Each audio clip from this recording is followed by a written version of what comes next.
So ನೋಡಬೇಕು ಯಾವ ಥರ ಇರುತ್ತೆ ಆ ಒಂದು ಪಂದ್ಯ. ಈಗ ನ್ಯೂಜಿಲೆಂಡ್ ಹೇಳ್ಬೋದು ನೀವು, ನ್ಯೂಜಿಲೆಂಡು ಕೂಡ ಈಗ ಲೀಗಲ್ಲಿ ಫೈನಲ್ ಬರೋಕ್ಕಿಂತ ಲಾಸ್ಟ್ ಲೀಗ್ ಹಂತದಲ್ಲಿ 8 ಮ್ಯಾಚ್ಗಳನ್ನು ಆಡಿದೆ. ಎರಡೂ ತಂಡಕ್ಕೂ 8 ಮ್ಯಾಚ್ ಆಡಿದೆ.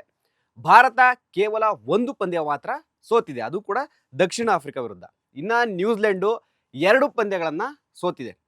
ಒಂದು ಮಳೆಯಿಂದಾಗಿ ಡ್ರಾ, ಅಂದರೆ ಅದು 1 ಪಾಯಿಂಟ್ ಮಾತ್ರ ಕೊಟ್ಟಿದ್ದಾರೆ, ಮಳೆಯಿಂದ ಅದು ರದ್ದಾಗಿದೆ ಪಂದ್ಯ. ಸೊ ಈ ಥರ ಇಲ್ಲಿ ಕಂಪ್ಯಾರಿಸನ್ ನೋಡೋದಾದರೆ ಇಂಡಿಯಾದೇ ಒಂದು ಕೈ ಮೇಲಿದೆ. ಆದರೆ ನಿಮಗೆ ಇನ್ನೂ ಸ್ಟ್ಯಾಟಿಸ್ಟಿಕ್ ಹಳೇ ಒಂದು ಅಂಕಿ ಅಂಶಗಳನ್ನು ತೆಗೆದಿಡೋದಾದರೆ ನ್ಯೂಜಿಲೆಂಡ್ ಭಾರತಕ್ಕಿಂತ ಬೆಟರ್ ಆಗಿದೆ. ಅದು ಎಲ್ಲಿ ಯಾವ ಥರ ಬೆಟರ್ ಆಗಿದೆ ಅಂತ ಹೇಳ್ತೀನಿ ನೋಡಿ.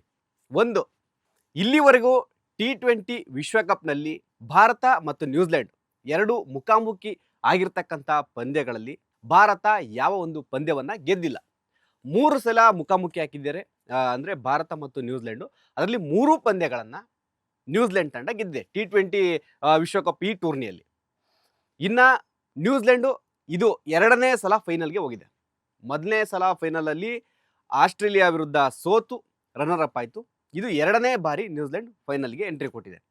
ಇನ್ನು ಭಾರತ ಈ ಒಂದು ಫೈನಲ್ ಗೆದ್ದರೆ 3ನೇ ವಿಶ್ವಕಪ್ಪನ್ನು ಎತ್ತಿ ಹಿಡಿಯೋ ಎಲ್ಲ ಲಕ್ಷಣ ಇದೆ. ಅಂದರೆ ಒಂದು ಸತತ 2ನೇ ಬಾರಿ, ಒಟ್ಟಾರೆ 3ನೇ ಬಾರಿ ಕಪ್ ಗೆಲ್ಲೋ ರೇಸ್ನಲ್ಲಿ ಭಾರತ ಇದೆ. ನಿಮಗೆ ಅಂಕಿಅಂಶ ನೋಡ್ಬೋದು, ಈ ಒಂದು ICC ಟೂರ್ನಿಗಳಲ್ಲಿ ಒಟ್ಟು ಟೋಟಲ್ 5 ಬಾರಿ ನ್ಯೂಜಿಲೆಂಡ್ ತಂಡ ಮತ್ತು ಭಾರತ ಮುಖಾಮುಖಿ ಆಗಿದೆ. ಅದರಲ್ಲಿ 3 ಬಾರಿ ನ್ಯೂಜಿಲೆಂಡ್ ತಂಡ ಅದರಲ್ಲೂ ಕೂಡ ಮೇಲ್ಗೈ ಸಾಧಿಸಿದೆ.